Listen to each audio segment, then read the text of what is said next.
Yeah, that's great. Well, have you ever wondered to yourself how we all functioned before the internet? Yeah, how did we get through college without Google? I don't know. Isn't it fun to I had think a about typewriter. that? Yeah, I did too.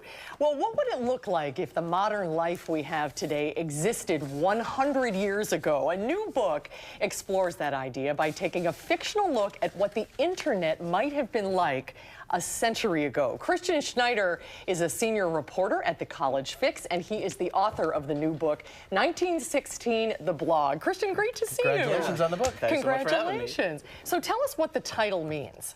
Well, the book is essentially about what if the internet had existed 100 years ago. And why 1916?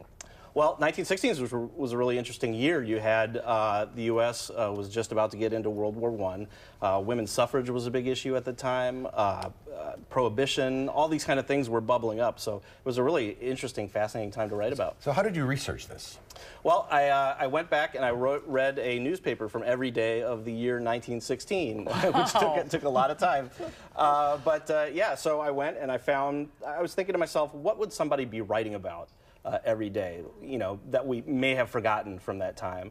And so I went and I started writing it as if I was writing a blog about kind of all these little things that I found. So in the book, it's in the form of a blog, but it's all really things that actually happened. So obviously there was no internet at the time, but the examples in the book are things that really occurred. Things like what? There's a funny story in the book where two detectives are looking through, Milwaukee detectives are looking through a newspaper, and they see somebody running an ad for a detective agency, and they think this kind of looks like a scam. So they go down to the office and pay the guy the $2 to take the test on how to be a detective. And the guy gives him the money, and then the cops slap the cuffs on him right away. And as the guy is arrested, he says, "Well, you guys passed the test." Oh, that's great. Who is Sebastian in the book? He's the main character. He is supposedly my great-grandfather. That's kind of the hook of the book. But he works at a newspaper in 1916, and that's how he gets all these stories.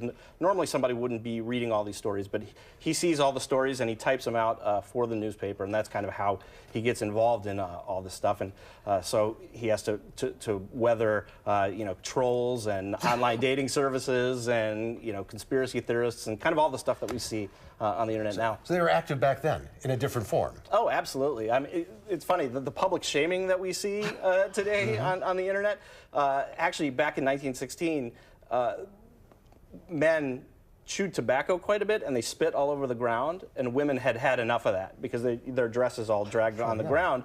They didn't want this, so they would actually carry bells with them. And if they saw a man spitting on the ground, they would start ringing a bell really loud to shame them into not doing it. So men moved on to something more healthy, like smoking, which is what they thought at the time. But that's interesting. It's kind of an interesting statement on how human nature has evolved over 100 years. Right. We're seeing, you know, your Facebook comments or comments that people make are sort of the modern-day equivalent of ringing the bell. Absolutely. Yeah. It's online dating? Was there dating back then that you weren't meeting face to face? Yeah, so that's actually part of the book. Is he gets involved. He has a choice to make between kind of a woman that he works with or a woman that he knows online that he's not exactly sure who she is. So he kind of gets in a lot of situations that he has trouble getting out of. Would you in that respect. rather live now or back then? Oh, now for sure. I mean, why?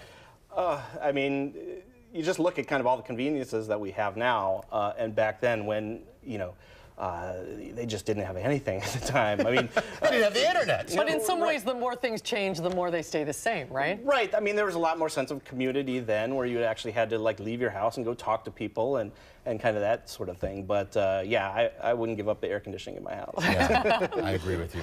Interesting book, 1916, The Blog, now on sale wherever you get your books. Yep. Christian, congratulations. Great to see you. Congratulations on the book. Thank you very much. We'll be right back with the final check your forecast.